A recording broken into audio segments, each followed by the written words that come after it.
Hello, my name is Brittany Childs and I'm a DO candidate at Ohio University Heritage College of Osteopathic Medicine. I'm excited to present my research on fertility awareness, attitudes, and perspectives in Ohio medical students. We decided to undertake this project because we recognize that across the medical curriculums in the United States, there's not much talk about fertility, but it's a key component of reproductive health, and discussions about it remain reactive rather than proactive. Bias, stigma, and gaps in medical education contribute to delayed care, misconceptions, and disparities, particularly for marginalized groups. So this research explores the attitudes and perspectives and awareness among Ohio medical students to better understand these gaps and highlight opportunities for improvement in education, clinical practice, and personal decision making. Again, the goal with this project was to make sure that we can see if there's more support needed so we don't further exacerbate challenges related to reproductive health.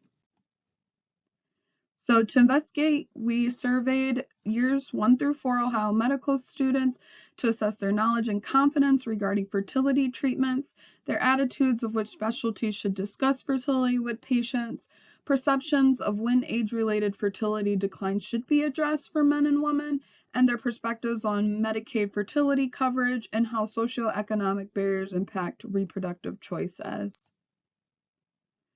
Key findings include 58% of students were confident in comparing IVF versus IUI success rates, but these were often overestimated. This suggests while students may recognize fertility as important, they may lack accurate knowledge about reproductive outcomes. Another finding was that there's bias in specialty responsibilities. Students overwhelmingly assigned fertility discussions to OB-GYNs despite its relevance in other fields. Another student perspective was about 83% of students supported Medicaid coverage for fertility services, reflecting an awareness of disparities in reproductive health care. However, only about 15% had ever had a thorough discussion about their fertility with a healthcare provider. This potentially demonstrates a disconnect that students recognize fertility's importance, yet many do not take action in their own lives or integrate it into their training. This is a figure representing student responses on specialties that should discuss fertility with patients. As you can see, OB-GYN overwhelmingly 95% agreed that this is something that they should discuss, but this demonstrates that general surgery and hematology and oncology, several other subspecialties which are really important to have these conversations, many didn't agree that it was their responsibility to have these discussions. This is a line graph representing disparities in when students believe age-related fertility decline should be discussed for men versus women. It was overwhelmingly that we should begin having these discussions between 17 and 20 for women versus not having these discussions until 26 to 30 for men. Again, this is a table showing that 83% believe Medicare or Medicaid should cover fertility health care, but only about 15% had a thorough discussion with one of their healthcare providers. This is concerning because 75% of students are actively avoiding pregnancy and or parenthood while pursuing their medical education.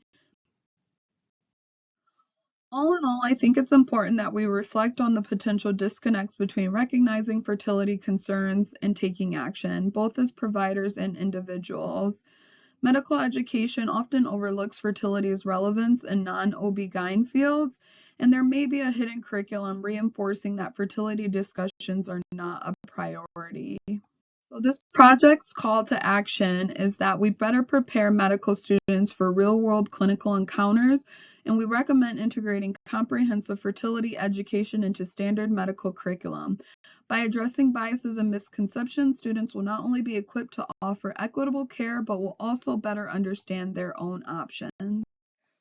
Fertility is not just an OB-GYN issue. It's a fundamental part of comprehensive healthcare. By addressing educational gaps, gender biases, and systemic barriers in the medical curriculum, we can better prepare future physicians to support their patients and themselves in making informed reproductive choices.